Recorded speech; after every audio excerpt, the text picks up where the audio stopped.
Welcome to EdTechX Stories. My name is Benjamin Vedrenne-Cloquet. I'm CEO and co-founder of EdTechX Holdings and partner at Ibis Capital. EdTechX Stories is a short weekly interaction with CEOs, founders, investors, and innovators shaping and making the future of education and work. So welcome to EdTechX Stories, and I hope you enjoy our next session. Thank you.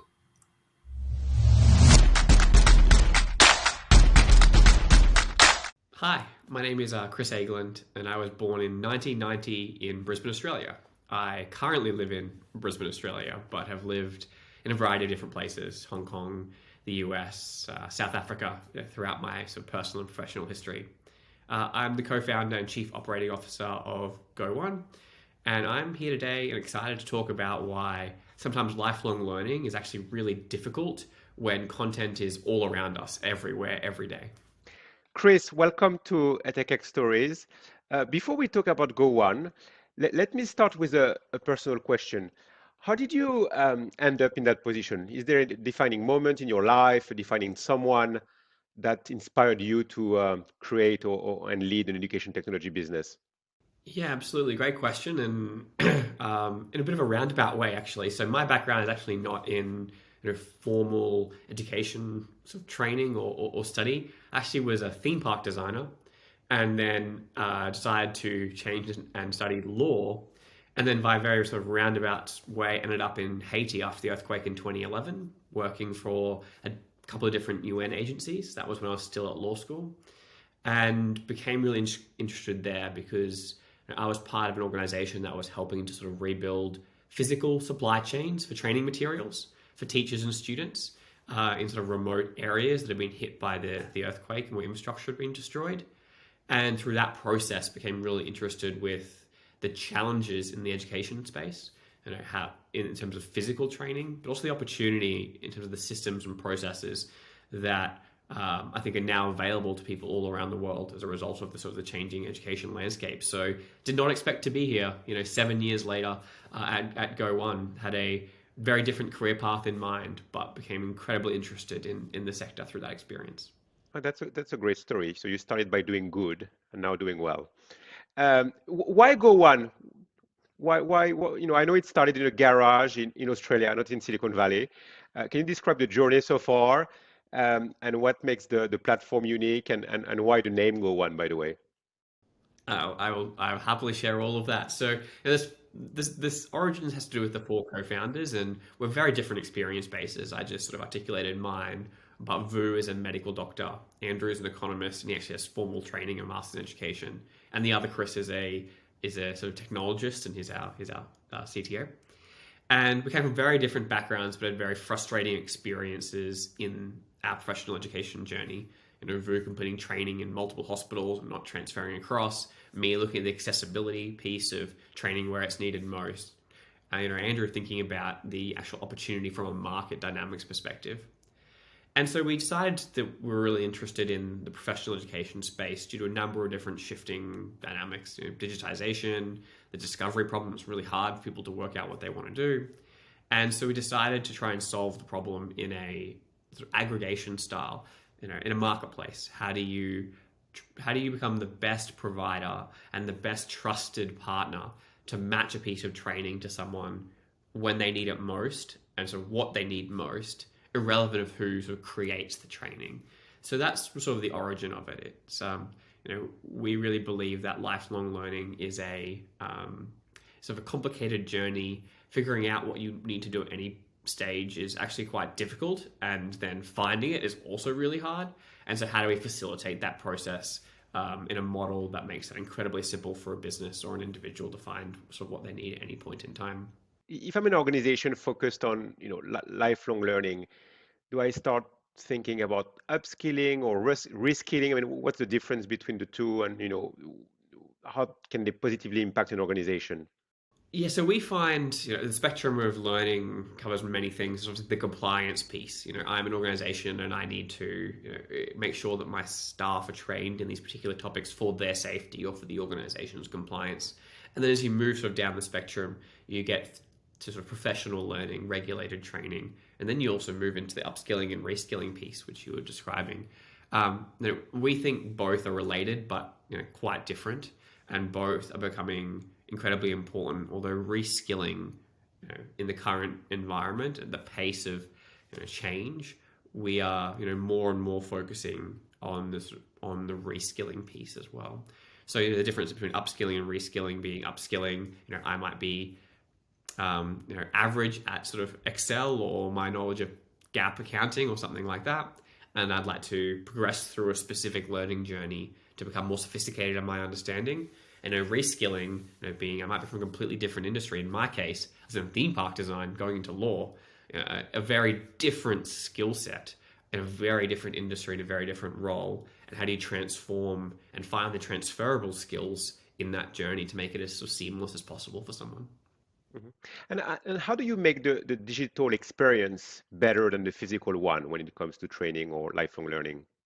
Yeah, and not an easy one to solve. It's that is, I think, a really important challenge. So we start with a couple of principles. So one is that we believe in being wherever the learner is. So we're somewhat platform agnostic in that our sort of strength is our content ecosystem, and also our data layer, our recommendation engine, how we connect people to the right training. So we start with the fact that we should be wherever the learner is. We shouldn't force them to log into our system to do the training. And then it's also about format, and that's a really, really important piece of the puzzle as well. So historically, a lot of the online training has been sort of face to camera like we're doing today. That has now moved into more interactive formats, but we're seeing the emergence of a lot more short form content, book summaries, audio, those pieces. And then also moving in some of the immersive training now in sort of VR and AR. They'll be the sort of key, I think, to sort of mass adoption of some of these new pieces. So Chris, what's the next 10-year trajectory for you and GoOne, and how will it change learning and the knowledge economy? What's the plan? Big question. And we're just at the start of hopefully our journey and pathway. It's been 7 years, which is simply a long time and a short time. I think it's a really interesting topic in the education landscape that we focus and think about a lot, which is that the investment in someone's education from any sort of government or corporate institution drops off dramatically after about 23, which of course corresponds to the sort of tertiary university spend and secondary school sort of spend. And yet, in the current sort of changing workforce environment and labor market, to your earlier question, there are increasing pressures on people to kind of reskill, upskill, adapt sort of faster than ever before. And so we see there being a really big opportunity for players to emerge that are sort of trusted sources and trusted partners for people on their professional journey. So, if you're a lawyer in California, or if you're an accountant in London, or if you're in construction in Australia, very different requirements. At the moment, it's still very hard for you to find the right piece of training for you and then sort of procure it and go through that process. And so we really believe that there is so much opportunity for an organization to help individuals on that pathway, which will make the learning process easier because there's not so much time spent needing to research, but also make it more accessible because it should be more affordable. We believe it should be more affordable and more accessible for people to reskill if they want to find a new job in a new industry, or if they're being, if they're under pressure to do that because of changing labor market dynamics. So, there's a really big sort of social challenge. There's a really big sort of funding gap and sort of policy challenge around the funding profile of sort of professional education. And we think there is a real opportunity for a player to sort of fill that gap. And we're really focused on seeing if we can be, the most trusted and most value additive player for and partner for someone in their sort of career and in their professional learning. I mean, speaking about policy and funding, you have a pretty global perspective on professional learning. Who are the governments or the countries that are the most proactive in your view? Yeah, it's a really great question. And we see a diversity of models. So on sort of the one hand, you have organizations, also governments like Singapore, and the Singaporean government has their training fund that all companies are required to contribute, similar to a payroll tax or something like that. and then an individual can then claim back against that for their own professional learning. Malaysia has a somewhat similar scheme in the HRDC scheme. So that's sort of one model, which is quite progressive, where you sort of place an obligation on companies to contribute, but you give the learner autonomy over determining that. Australia at the moment is exploring a tax sort of refund process for small to medium-sized businesses who invest in the training in their staff. And that's kind of the other model we see, which is quite progressive, where the business gets incentives, but the organization has more of the autonomy and the sort of control than the individual. It depends a little bit where you put the focus, but we found both of those models in sort of our experience to be quite effective when deployed properly. I'm guessing you're a lifelong learner. What are you learning? What are you learning right now? So personally, I'm trying to learn how to be a great parent. I have a 6-month-old son. But I think that's more of like on-the-job training. It's certainly been, That's a journey, yeah. yeah, that's it. It's a long journey, and I'm only 6 months in. So I think that's just, a lot of on-the-job training, but I'm loving it. Professionally, Go One has grown quickly. We've doubled in size sort of year on year for the past few years, and as a founder, your role changes so dramatically from being in every deal and trying to solve every problem to then trying to do your best to run sort of a global organization. And so, I'm sort of at the moment trying to continue my journey in sort of leadership, and currently reading Amp It Up by the Snowflake CEO, Frank Slootman, who actually thinks about leadership quite differently to me, but trying to get a different perspective to help sort of shape my own journey. So hopefully the next 10 years we do sort of achieve that goal. I mean, that's a broad question, but what's your view on leadership then, if it's different then? Well, yeah. So I mean, maybe my leadership style and focus has also been forged in, I think, the journey of Go One. It's sort of impossible to separate the two, where our ambitions are so large, our growth has been so fast that the key, I think, to our organization's growth has been kind of two principles. One is, the people you bring into the organization. So, are they aligned with your values? Because you just don't have the processes and structures in place all the time to be able to inform every decision. So you have to trust a lot of people all around the organization that they will make sort of great decisions without you there and without the processes in place. And then the second is how, you empower those people to kind of do their best work in an environment that's often changing and moving at pace. So, where sort of different leaders have focus on, some are very metrics focused and very in the detail of the metrics. Some are around, the sort of empowerment of teams and sort of values alignment. Given the journey we've been on, I'm very much focused on how do you create an environment where you can bring amazing people in and then kind of get out of their way and let them sort of work their magic. Very cool, very cool. We're getting now to the rapid fire session of the interview. So are you ready? You have to answer by A or B. You can't say both. I'll try my best. Yeah. Okay. So an easy one for you: upskilling or reskilling?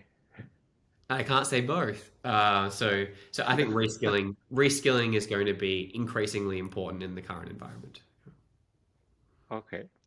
Degree or skills? Skills any day. And I say that having a law degree. Yeah. Tech or creativity? Creativity, actually.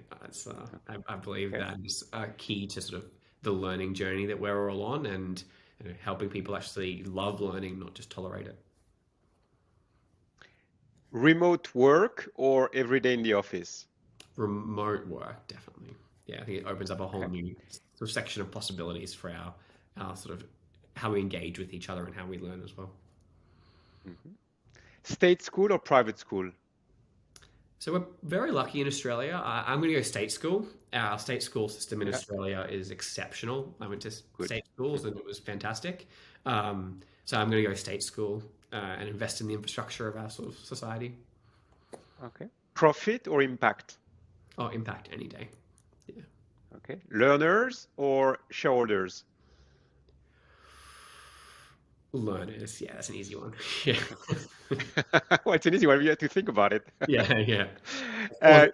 Teacher or teacher or technology? Teacher, actually, because I think the teacher is the critical part. Technology can amplify and distribute, but you need to have the I core agree. teacher to begin with. Yeah. I agree. So you're off the hook now for this. No, finally, who would you like to nominate to be part of our next EdTechX Stories? If you had someone to keep in mind, and tell us why. Yeah, absolutely. So I've been impressed by this organization and this founder as well. So Pasha Rayan, who's the co-founder of Forage, they are focusing on kind of education experience piece between university and college and your first job, and how do you prepare people for that first job? As a law student, what you study in law school is actually quite different to your experience as a lawyer, and a lot of people struggle with that. So they're really focused on how do you provide sort of interactive, immersive learning experiences to help match people to the right job, but also prepare them for that experience. Okay, Chris, well, that's the end of this interview. Thank you very much. That was Chris Eigeland, co-founder of Go1. Thank you very much. My pleasure. Thanks for having me.